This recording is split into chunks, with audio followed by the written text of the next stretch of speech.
if you have moved away from your hometown, which we have many years ago, even when you may have suffered trauma in your hometown, because we both have, but it's where everything began for you.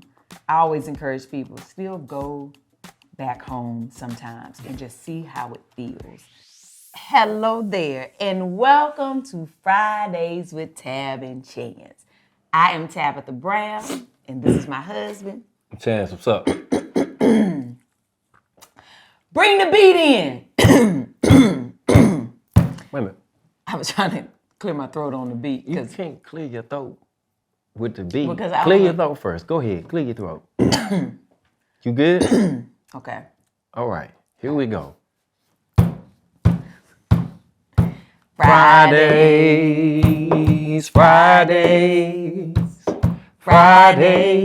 with Tab and Chance. Ba-dum-bum-bum. Fridays with Tab and Chance. You gotta talk to your dog. He can't be rushing the stage. It's Tab and Chance, not he know when Tab we and sing, Chance and Blackett. When we sing, that's No. his cue to like, come on in. No. Hey, he missed It's us. a two-man show, so? But he missed me because I was gone. We was in North Carolina. Honey, welcome to Fridays with Tab and Chance. We back home, okay? We was gone for a week, back home to North Carolina. Now we're back home in Los Angeles. And baby, we had a time. And so I was like, let's recap our visit home to North Carolina, okay? I think a lot of times going back home, I don't know about for anybody else, but for us, and definitely for me, it's always the best feeling of like, ooh, this is where I first started everything. Like, I first started to dream. This is how where I was when I learned to ride a bike. This is where I was when, my first everything. Like, it's just look, my first boyfriend and all the things. I wasn't your first boyfriend, but I get what you're saying. Oh, no, you want my first boyfriend. Yeah, I want your first boyfriend. You know who my first boyfriend was that I can think of? I think it might have been third grade. What? Who? Lamont Lowe. Lamont Lowe. Because he had freckles. If you didn't have freckles, you wasn't really giving. That's the only reason I wanted him to be my boyfriend, because he had freckles. I was like, ooh, that's going to be my boyfriend. Yeah. Yeah. Mm-hmm. Oh, who was your first girlfriend, babe? First girlfriend, Tarita Martin.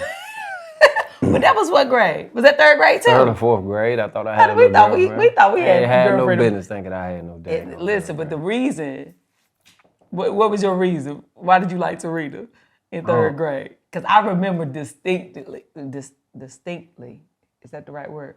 It was the freckles for me. Tarita had a good smile though. Yeah. You don't know. But Tarita was just a different kind of girl. Yeah. You know what I mean? She was just like, hey, she wasn't on that girly stuff. Martin, if you out there, girl, Yeah. if you see this, we love you. So anyway, going back home, what was your the highlight on this trip for you? The highlight on this trip. No, we're not doing it right now. Sit down. I don't know, it was so many. Seeing people from my past. My Uncle James. I don't know, I just wanted to see him. He was JT? Yeah, JT. Yeah. It was good to see him and to put a smile on his face. He was going through some he had some health issues. And I just like being able to make him smile, because he made a point when I was younger to always see me. And I remember when my mom was going through some stuff, and it seemed like life was, it just seems like life was awful at that time. I remember him making a point to stop and, try to make light of things and let me know that he saw me and that there was a whole different kind of world outside of Eden. He would just say, nice stuff, make me laugh. He called me Buck. Oh, as soon as you jumped out the car. Yeah. He gave me the nickname Buck. Week. He was like, Buck. Yeah. Yeah, that's that. You know what I mean? Him and my cousin Shirley, they told me they watch our videos, and that makes me proud. You know what I mean? To know that because he ain't that kind of man. Anybody that know JT like that, he ain't sitting down looking at no social media. But when she shared with me that he watches our videos, that made me feel real good. Yeah, and then too, going over to my old high school with my son, they opened a gym for us. Moorhead, shout out to Eden Moorhead. Yeah, and then being able to train my little cousin and get my son in there in the gym that I played in. That's nice. Yeah. How about you? Kind of similar. You know, seeing family is always the best part for me. But going to see my Uncle Dennis. To see my Uncle Dennis, which is my mama's oldest brother. And he's a veteran, Marine. And he, of course, also had health challenges, which is why I wanted to go and lay eyes on him. Because talking on the phone is one thing, but I'm like, I know I need to see you for myself. Make sure you as good as you say you are right now. And seeing him and Aunt Ann down in Jacksonville, we drove. Well, you drove. Mm-hmm. Go ahead. Tell it. 3 hours and some change. Mm-hmm. But you did what? I was talking to you and Tasha. For how long? My sister rode with us too. 3 hours. You didn't sleep? I did that. I dozed off for about 45 minutes. For 45 minutes? Yeah, because baby, I can't wait for us to call Tasha. No, for real. Because anytime tabs start with no, babe, for real. No, listen, this is why I'm saying it. Because when we was riding, the first hour and a half, I was awake and I was like, oh, babe, I gotta pee. The first hour and a half, you was awake. I had to pee, yeah. You made it an hour and a half before you had to pee. Yes. We was in Durham. Yes. Now, after that is when I went to sleep. Anyway, stay focused. I got to see my Uncle Dennis. Okay.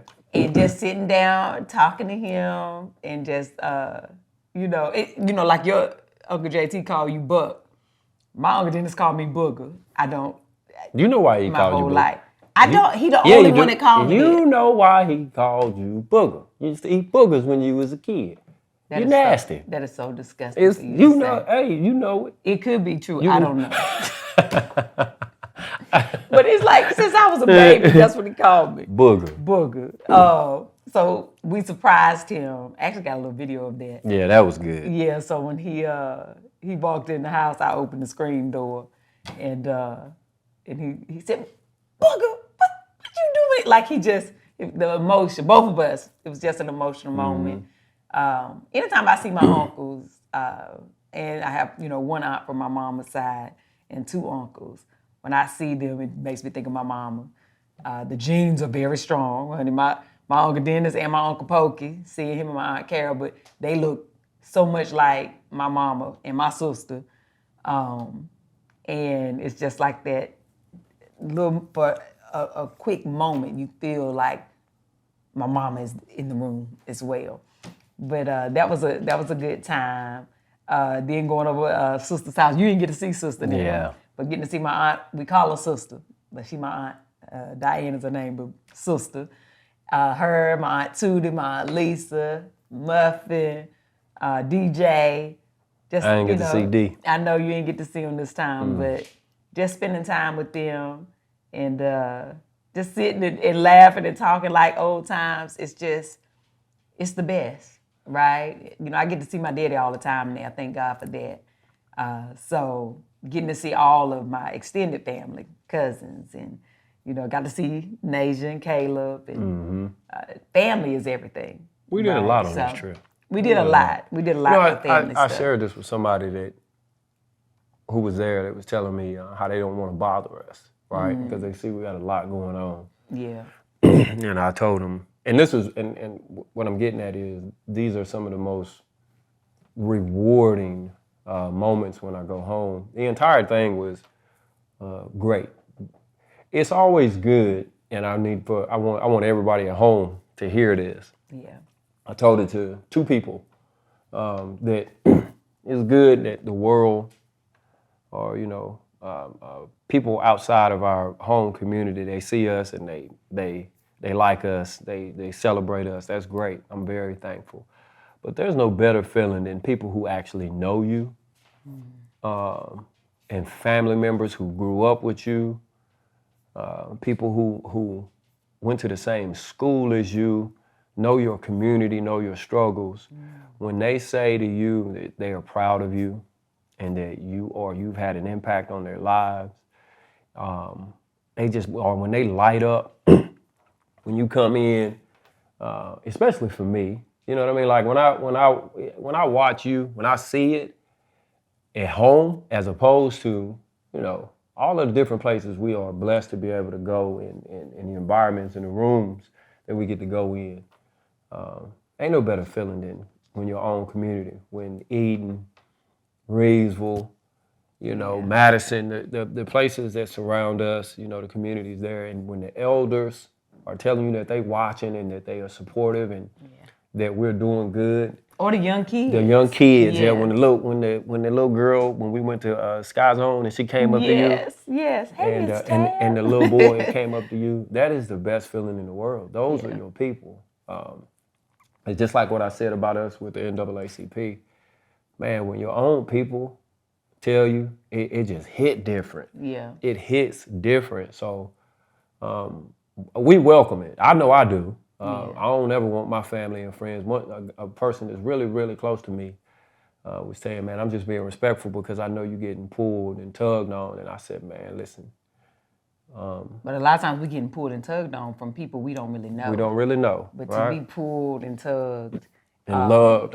With love? Yeah, they don't feel like pull and tugs with those people. Those feel like hugs. Yeah, but sometimes that pull and tug is needed. Yeah. Like, please, grab us a little bit from home. Those are the ones that we need. It's almost like refilling your cup sometimes. Mm-hmm. So, it's absolutely. It's that foundation is what I told them. It's, driving down to Irv and seeing TD and Chuck and them from my childhood and Robin and, going to see She was Uncle in there making JT. a red velvet She cake. was making a red velvet cake that I can't eat no more. But just to see her light up like that, to put that smile on her face, because like they know me, I know them, and I know some of their struggles. And I know what it is. I know what that smile means and what's behind that smile. I ain't lost sight of that. So when I'm able to do that for my Uncle JT and Uncle Roy and even for Haywood being able to give him flowers in the moment. He was one of the people who really had an impact on my childhood, a cousin of mine, and he was telling me the same thing. Just to be able to sit across the table with him and really see that I've done something that makes him happy and proud, and to remind him that you should be proud. You took part in it. Yep. Without you, there is no me.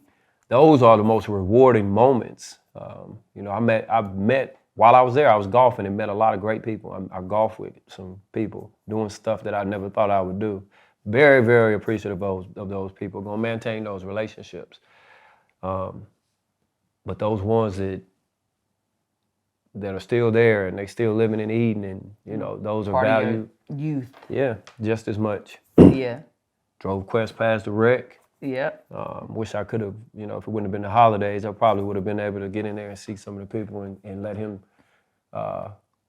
connect some of the stories that I've told him, But it was a great trip. Yeah. Great trip. Now, you said something that just made me lose my train of thought. Dang, what you said? Dang. Oh, so you was talking about you made new friends on the golf course. Mm-hmm. Tell the people, babe, why you was in North Carolina. Because y'all know the Chance is Tiger Hood now, okay? He be out here golfing and things, okay? Yeah, I be getting it. Where did you get to golf at, babe? At the Grand Over Resort. Who did you tell me be out there golfing? That's where Michael Jordan be, they say. That's the first thing they tell you. Michael Jordan be at the Grand Over Resort. So he wasn't out there that day, but I was looking for him.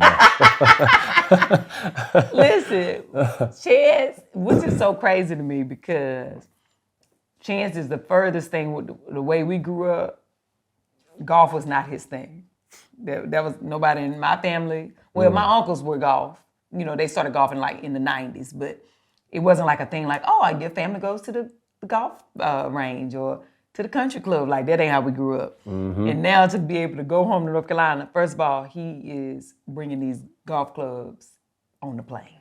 If we getting on the plane, they going.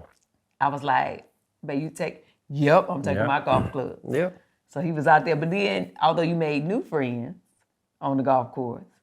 You also had an old friend join you on the golf course. Yeah, you talking about Nate? Yeah. Yeah, to be able to invite Nate is a barber with my father-in-law. Yeah, he worked in the shop with my daddy. Yeah, to be able to invite him and to get out there, that was great. Yeah. Yeah, we reconnected and just talked and enjoyed that experience, and it's a great thing. Yeah. You know. Then my Uncle Dennis, who we went to go see in Jacksonville, he been golfing since, what did he tell you, 92? 92. He loved it. He was on the golf course when we got to his house to surprise him. We had to wait for him to come home. Yeah. And they talked golf for about an hour, just nonstop. And just even that, it's like, it's amazing how much has changed in a beautiful way with like growth, right? Mm-hmm. A couple other things we got to do. Y'all know I be loving to eat. We went to Deep Roots. It's a new grocery store. I don't know how new it is, but it's new to me. It's kind of like downtown area of Greensboro.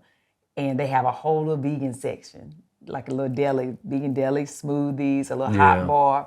I was like, very good. Met two of the chefs there, the vegan chefs. And I was like, very good. Y'all keep on doing it, okay? They had jackfruit tuna salad. I was like, I'm about to make this again when I get home because it was so good. It just made me think like, I forget why I don't be making this often. Probably gonna make that today.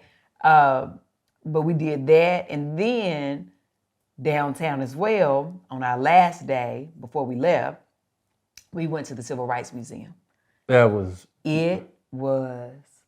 amazing. Yeah, that place that's pretty impressive. Yeah. And the man that worked there, he is amazing. Yeah, Darren McGill. Darren McGill. Yes. That man's he's good at his job. Yeah, if you are in Greensboro, you definitely should go take a guided tour. The Woolworth building is still there. In the inside, when you go on the tour, they still have the counter where the sit-in movement took place. It's roped off, it's preserved, but it's exactly as it was when the A&T4 started the movement and when it did the sit-in. It's amazing. And then they have all the footage. And I mean, we took the, Quest and his little friend, Jaden, and they learned so much. They even, had a moment where to talk about Emmett Till and just them learning that at 12 years old. Because a lot of times I think, well, first of all, let's talk about the fact that, they're trying to erase Black history, right? And change the narrative of it. So it's important for us to make sure our children know, but also that we stay informed. Right? Because there were some things that we didn't know, that we learned while we were in there. But I think it's just amazing to be able to, have this landmark still there. You know what? You just made me. So when we left, right? And this is for, I don't know, somebody gonna be able to relate to this. I know sometimes I feel like I'm not doing enough. As a parent with so many things, but a lot of times in teaching Quest Black history or keeping him connected to the importance and of him knowing our history for one reason or another, whether he be proud or he be involved in or being connected, I'll be dealing with that, right? I'll be dealing with how am I doing as a dad in this subject matter. When I walked away, when we left, I felt relieved. Like that's not it, obviously, right? We got to keep teaching them. But what that place does, and for anybody out there, is it can check off or open the door, right? I'm not gonna say check off a box because the word is not, it's not gonna be done. It's never gonna be done. But it made me feel good as a parent. Like I had done something good, with us taking him and a friend of his, and it relieved me of the responsibility of knowing. That's why I liked Mr. McGill. Was it? Yeah, Darren McGill. That's why I liked him. I liked him so much. He made it easy for us to be there, and easy for them to learn and me to learn.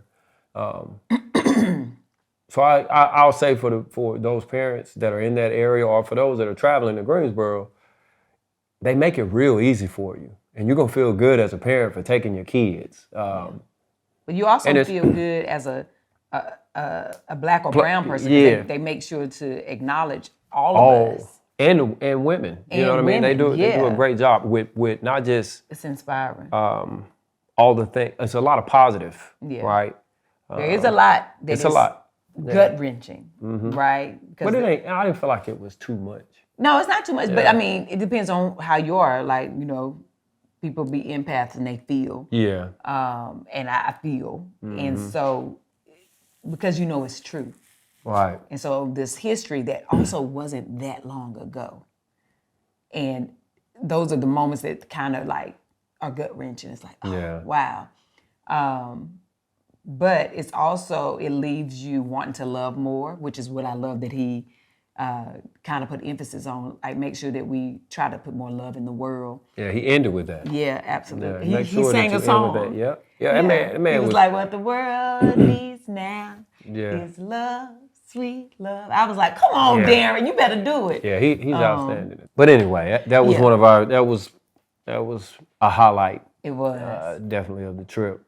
That and you lose sight of. Absolutely. You lose sight of it. That historical point in Greensboro, us, when we was younger and living there, I didn't have an appreciation for it. But after living 45 years and experiencing different things and you learn to appreciate it. Yeah, but even A&T, right?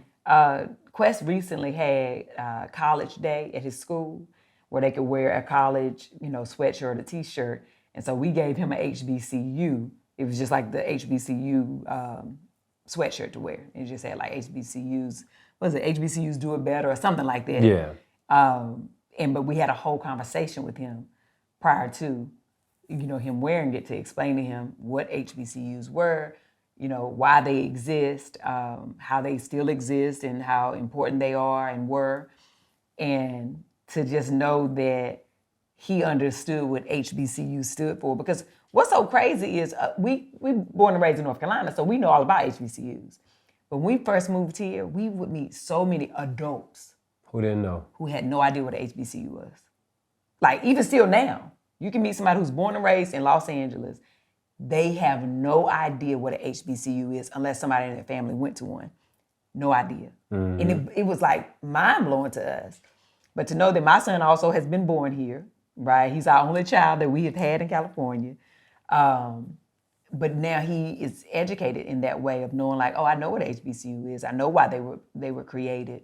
And they, still exist. And hopefully maybe one day he might attend one, right? Who knows? But when they talked about North Carolina A&T, I ain't had no water. My tongue keep getting stuck. I'm a little dehydrated. But when they was talking about it, I just knew like, oh, he knows. Yeah. He knows about this. So that was a special moment. You know what? I'm appreciative too, because it made me, after leaving, it made me tap back into something that I wanted to make sure that I addressed at some point in my son's life. It made it easy for discussion about how he felt after seeing it and visiting it. A lot of times people will walk out of those situations and say, what did you learn? What do you remember? And what I remember about any Black history when I was growing up, and what could oftentimes cause issues in those classrooms, the limited amount of Black history we got, nobody asked how you felt. How did it make you feel? Yeah. And I wanted to talk to my son and my godson, Jaden, about what they felt, and if they could identify it. I wanted them to tell me, what do you feel? And it was good conversation, and it was important to me because I want them to be able to identify that feeling so that it doesn't turn into something else, and know where it stems from, and they know how to move forward. Yeah. That was probably what I was most thankful for, because those subjects sometimes they can rattle you. Yeah, they can. Especially if you're given the knowledge with no compassion. Yeah. Right, because sometimes, the very little that was taught to us in school, when it was taught, it was not taught with compassion. It was just like, as a matter of fact, right? And Black history was always just kind of skimmed over, and it really only happened in the month of February. And it still was like, oh, okay, it's just like MLK. And maybe a little bit of Malcolm X and Harriet Tubman and slavery. Slavery. But it was never like compassion and detail and why. This is compassionate learning, at the Civil Rights Museum. And he didn't make, it wasn't like, oh, we're attacking white people. He was very clear with showing there was a lot of white people on these boards that were also in prison with the black people that they were trying to help. It wasn't like it was one-sided. Now, let's be clear. But he made it clear that the people who were doing the things were the racist white people who hated black people just simply because they were black, right? So there was a compassion there. But then he explained like there were like Hispanics and Italians, if they were darker skinned, and Indians, like all the different people who were brown who were also mistreated. Of course, as black people, we got the worst of it in that season of life. But it was just so much compassion in how he gave the tour to help you digest it. But I think everybody should go. Absolutely, everybody should go. I'm trying to think what. Oh man, listen, we went to church on Easter Sunday to my daddy church, Groom's Chapel out there in Reedsville. My daddy had his acting debut. He was in the Easter play. You better know my daddy was crying. Okay, my daddy was one of the townspeople. Him and my stepmama Diane, they both had their acting debut, had their little costume on, walking down, crying because they was about to hang Jesus. Okay, baby, I said, look at my daddy out here acting in Reedsville. That's where I get it from, daddy. I see you, bro Thomas. You saw my daddy acting? Mm-hmm. Don't do that. My daddy shed a tear. Him and Diane had real tears when they walked down. Mm-hmm. They did good. Don't do that. You saw the tear. But I he had no lines though, did he? The tears was the lines. He was crying. He didn't have to have lines. That was line. Remember when Denzel was getting beat in Glory in that one tear? That's how my daddy looked. You didn't compare it to the daddy. My daddy was giving Denzel when he marched down there, and he was daddy. He was rubbing on somebody's shoulders too. That was right? Diane. He was with Diane trying to comfort her because I know Diane's back hurt right now. You see what you're doing, trying to talk about my daddy hands? Mm. Keep it up. They're gonna be talking about you in that museum. They're gonna be like, Charles Brown was a, we started out good. Don't do that. You start talking about my daddy. Let's close this show now. Start talking about my daddy now. Close this show. You don't want this thing to go left. Ain't nobody talking about your daddy. Yeah, you're talking about my daddy. Okay, watch yourself. Watch your mouth. Okay, but anywho, shout out to Groom's Chapel, Reverend Wiggins, Sister Ophelia Wiggins. Honey, thank y'all for embracing my daddy, getting him on. He was in the playing things. So we love y'all. Absolutely. What else? Anything else that we? That's it, man. That's a lot. It was just That's great. a lot. Right? The kids got to go to camp. Oh yeah, the kids went to Chris Paul's camp. And we got to go to the basketball game, which was outstanding. Which is something that I know I will cherish forever because I dreamed of doing stuff like that at that age. And shout out to the North Carolina ball players. Okay, Chris Paul, honey. Listen, we all family. Steph Curry, North Carolina in the house. Yeah. Blessed us. We went to the Charlotte Hornets game because of you, Chris. We appreciate you. And they took the time. Mr. Charles. Mr. C. Listen. They took time. Yes. Listen, look, they professionals, right? But they also took time to come over and take pictures with our boys. Yeah. That can't be taken for granted. That's right. Came over and acknowledged them, and they was blessed enough to be able to sit and watch them warm up, which is priceless at that age. And that is that is them planting seeds, for whatever dream it is that they have. So for their future. I'm thankful for that. Yeah. It was beautiful. Yeah, they went up to Chris's camp. They had a great time. That was great. Yeah, those things. Yeah. Ain't no place like North Carolina. Yeah. Ain't no Yeah, place. we good peoples. We good folk. Yeah, we good I'm people. telling you. Eat North Carolina, stand up. Yeah. Breezeville, Greensboro, Stoneville, Madison.